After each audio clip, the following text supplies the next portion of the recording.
नमस्कार, 2SM studio में आपका स्वागत है। और आज हम आपको मिलवाने जा रहे हैं कहानियों की दुनिया के एक ऐसे किरदार से जो कहानियों के जरिए जीवन में कितना बड़ा परिवर्तन आ सकता है, या इन कहानियों के जरिए बड़े बड़े महापुरुषों ने बड़े बड़े कीर्तिमान स्थापित किए। आखिर ये पूरा मनोविज्ञान क्या है और कैसे ये मनोविज्ञान कार्य करता है, और सामाजिकता में एक अच्छे श्रेष्ठ नागरिक के निर्माण में इसकी भूमिका क्या है, ये समझने के लिए और इसको समझाने के लिए जो शख्सियत हमारे पास सामने है वो है रामजी भाई। आप न केवल जीवन का आपके पास बहुत वृहद अनुभव है, बल्कि सामाजिक क्षेत्र में आप हर विषय पर बहुत गूढ़ अध्ययन करने के साथ समाज को प्रेरित कर रहे हैं काम के लिए, और उसमें अपने अनुभव को उसमें जोड़ते हैं। और साथ में राष्ट्रीय स्वयंसेवक संघ जो संगठन है, दुनिया का सबसे बड़ा संगठन, उस संगठन में आप कार्य कर रहे हैं उत्तर प्रदेश के अंतर्गत, और आपका जो पूरा अनुभव है वो हर विषय के बहुत गूढ़ अनुभव है। आपका बहुत बहुत स्वागत। और ये जो विषय है कहानियों की दुनिया, ये बहुत महत्वपूर्ण विषय है। आपको क्या लगता है कि एक कहानी किसी एक व्यक्ति के व्यक्तित्व के निर्माण में कितनी बड़ी भूमिका अदा करती है? भाई, पहले मनुष्य को जो एक प्रेरणा का केंद्र होता है उसको दो तीन चीजों से मिलती है। या तो कहीं दृश्य रूप में वो देखता है कि ऐसा हो रहा है और हमको अपने जीवन में उतारना चाहिए, या वो कहीं सुनता है। ये दृश्य के रूप में देखने का प्रसंग कहीं क्रिएट हो या वो कहीं जाए तो उसे दिखाई पड़ता है। सुनने के लिए तो उसे घर में बड़े लोग, अपने मित्र हैं या स्कूल कॉलेज में कहीं हैं, वो कहीं सुनने को ज्यादा मिल जाता है, देखने के लिए कम मिलता है। दो चीजों से आदमी सीखता है ज्यादा। और कई बार छोटी छोटी समस्याएं हम कहानी के माध्यम से उसको सुना करके उसको एक प्रेरणा देते हैं, और उसे मार्ग मिलता है, और वो अपने जीवन को सुधार लेता है। जैसे एक कहानी सुनाता हूं मैं। एक परिवार है, उसका एक छोटा बच्चा है, 8 महीने का रहा हो या 1 साल का रहा हो। वो एक पिकनिक पे निकलता है, अपनी कार में बैठ के जा रहा था। जाके एक 5 स्टार होटल के सामने वो रुकता है, क्योंकि उसके बच्चे को भूख लग गई और बच्चा रोने लगा। अब उसे दूध चाहिए, किसी कारण बस गाड़ी में दूध लेके वो नहीं जा पाए, चाहे वो छूट गया या याद नहीं रहा या समाप्त हो गया। वो होटल के मैनेजर के पास जाती है महिला और बोलती है, भैया 1 कप दूध मिलेगा? तो वो होटल का मैनेजर बोलता है, हाँ मिलेगा बेटी, 200 रुपये लगेंगे। अब वो दूध तो लाके दे दिया। अब वो लेकर के चल दिए, रास्ते में दूध पिलाया उसको, बच्चा चुप हो गया। थोड़ी दूर और जाने के बाद वो दूध खत्म हो गया। अब उसे पिकनिक अपना मना करके वापस लौटना था, उस बच्चे को फिर रोने लगा वो बच्चा। फिर एक गांव का प्रसंग आया। गांव के सामने रोड पर वो कच्चे रास्ते से गुजर रही थी, तो वहां एक झोपड़ी में चाय की दुकान थी, जहां एक बूढ़ा आदमी 70 साल का चाय बना के बेच रहा था। उसको लगा कि यहां भी दूध मिल सकता है।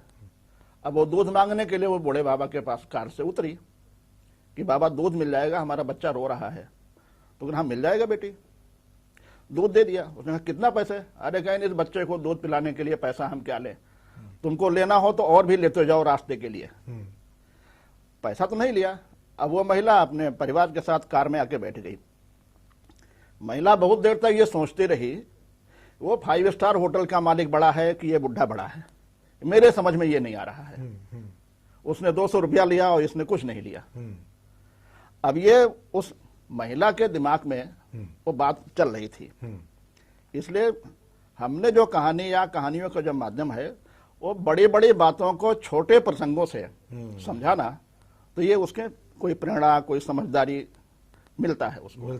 और ये एक बहुत महत्वपूर्ण है, इसमें पूरा मनोविज्ञान है कि एक व्यक्ति के समक्ष एक संपूर्ण चित्र, यानी एक चित्रित कहानी का वर्णन जब आता है तो वो चरित्र अनुभव किए जा सकते हैं, क्योंकि हम आप जीवन में वो देखते हैं। तो संभवतः ये एक मनोविज्ञान पर असर करता होगा तरीका कि एक व्यक्ति अपने आप को किसी व्यक्ति से जोड़ता है और उसके घटनाक्रम से अपने आप को संबद्ध करता है। इसलिए संभवतः कहा गया है कि अगर हम दुख होता है, मन में दुख का भाव आता है, तो हमें ये देखना चाहिए कि दूसरे जो आपके आस पड़ोस में लोग रह रहे हैं उनके जीवन में क्या दुख है। अगर उनका दुख बड़ा होगा तो अपना दुख छोटा लगने लगता है। ये किसी बच्चे के लिए, जैसे हम बचपन में पढ़ते रहे हैं विद्यालयों में, हमें नैतिक शिक्षा के तौर पर ऐसे महापुरुषों की जीवनियां पढ़ने को मिलती थी, अब घटी हैं। क्या ये आपको लगता है कि बड़ा विषय है जिसकी वजह से जो एक नैतिकता का भाव, एक श्रेष्ठ नागरिक होने के निर्माण की जो प्रक्रिया है उसमें अंतर आया है इस वजह से? नहीं आता है उससे अंतर। अब आजकल जो सारे आधुनिक तंत्र हो गया है, इसमें कहानियां सुना करके उनको कहीं बदल करना ये धीरे धीरे कम होता जा रहा है। फिर भी कहानी लिखने वाले लिखते हैं, अभी उसकी प्रासंगिकता है, लोग पढ़ते भी हैं। और पढ़ते हैं ये इससे पता चलता है कि जो प्रकाशन किताबें छापती हैं कहानी की, वो बिक्री हो रही है, इसका मतलब कोई ना कोई खरीद रहा है, कहीं ना कहीं उसका उपयोग हो रहा है। कहानी की 2-3 किताबें हुए 3 बार प्रकाशन छाप चुका, इसका मतलब उसकी बिक्री हो रही है। कौन ले जा रहा है? कोई ना कोई तो ले जा रहा है, उसको पढ़ रहा है। और कई बार स्टॉलों पर जब कुछ दिखता है तो चलने फिरने वाले खरीद लेते हैं, चलो बच्चों को दे देंगे, पढ़ेंगे। अब वो कहानी ऐसी भी हो कि कहानी भी हो और उसका फोटोग्राफ भी हो, तो थोड़ा छोटे बच्चों को समझ में आने में सुविधा रहती है, चित्रवत हो कि ये है उसमें। अब जो पिकनिक के लिए परिवार जा रहा था, उसमें 3 स्टार होटल का भी चित्र दिखता है, तो लगता है कि हाँ ये होटल का मालिक है, बड़ा है। चाय के वो डिब्बा वाला, गुमटी वाला भी दिखता है, उसकी झोपड़ी भी दिखता है। अब वो सुनने वाला और सुनाने वाला, बताने वाला, वो खोजता है कि कौन सा बड़ा है, कौन छोटा है। तो लगता है कि ये जो गरीब आदमी सामान्य झोपड़ी में बैठा है, इसका मन बहुत बड़ा है, दूध का पैसा नहीं लेना है, उसका मन बहुत छोटा है। तो बड़े सोच की छोटी कहानी, ये सोच तो बहुत बड़ा है। अगर सुनेगा तो कोई सोचेगा भाई बड़ा तो वो बूढ़ा आदमी है, कहानी सुनने पर। वो 5 स्टार वाला तो कितना भी पैसा हो, लेकिन उसको मानवता का, दूसरे के प्रति प्रेम स्नेह का, वो बुढ़े के समझ में ज्यादा आया, होटल वाले के समझ में नहीं आया। और ये सीधे उस बच्चों को प्रेरित कर सकती है, प्रेरित जिसको सुनाई जाए, या उस व्यक्ति को। कल अगर ऐसा प्रसंग आया तो हमारा रोल क्या होगा, तो हम चुन सकते हैं, ये सोचने के लिए मजबूर होगा वो बच्चा। एक स्कूल में देखा मैंने, दिल्ली के छोटे से स्कूल में बच्चा लौट के आया कि आज हमारे इंग्लिश में एक स्टोरी बताई गई कि जो बूढ़ों की सेवा करता है उससे भगवान प्रसन्न होते हैं। ये इंग्लिश की स्टोरी छोटे से 4 लाइन की स्कूल में सुनाया गया। अब आकर वो अपने माँ से पूछता है कि माँ ऐसा होता है क्या कि जो बुजुर्ग हैं उनकी सेवा करने से भगवान प्रसन्न होते हैं? हाँ होते हैं। अब ये बात उसको पिंच कर गई, हमें बुजुर्गों की सेवा करनी चाहिए। शायद स्कूल में नहीं सुनाया जाता, तो ये प्रसंग उसके ध्यान में नहीं आता। अभी फिर उसको कहीं क्रिएट करता, टीवी पर देखना है या कहाँ देखना है, वो लंबा एक प्रोसीजर हो गया।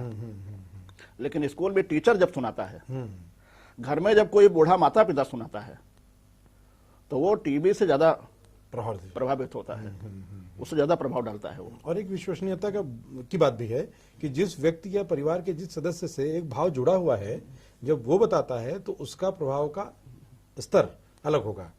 एक और महत्वपूर्ण बात है कि कहानी का प्रेरणा का एक केंद्र तो है ही, उसके अलावा भाषा का, संवाद का और सम्मान किस स्तर का किसके प्रति रखना है, ये भी एक हमारे आचरण में भी बदलाव लाता है। वो।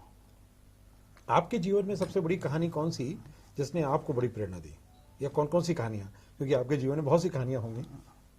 नहीं, बहुत सारी कहानी है, और हमको जो किसी से देखता है, एक कहानी तो किसी न किसी घटनाओं से गढ़ने वाला कहानी गढ़ता है। रियल में कहानी है वो क्या है पता नहीं, जब तक लिखा नहीं गया तब तक वो कहानी नहीं है। आदमी जा रहा है गाड़ी में, एक संघ के बहुत बड़े अधिकारी थे पहले, सरकारवा थे, शेषाद्री जी, उनके साथ एक व्यक्ति जो उनके सहयोगी थे कार में प्रवास कर रहे थे। बड़े बड़े चौराहों के पास जहां वो लाल बत्ती दिख जाती है वहां गाड़ी रुकी। उस गाड़ियों के पास एक भिखारी आता है, कुछ न मांगता है, शीशा खुट करता है। अब उनके गाड़ी में सेब रखा था, आगे ड्राइवर था, पीछे वो सरकारवा भी बैठे थे और बाजू में उनके सहयोगी बैठे थे। जो सहयोगी बैठे थे उनको ये लगा कि ये सेब में जो थोड़ा सेब खराब हो गया है उसको निकाल के हम उसको दे दें, क्योंकि ये लंबा समय तक नहीं चलेगा। वो देने लगे। अब वो जो बड़े अधिकारी थे उन्होंने हाथ पकड़ लिया, देना है तो अच्छा वाला दो, देना है तो अच्छा वाला दो। उन्होंने अच्छा वाला दिया, खराब वाला क्यों देना?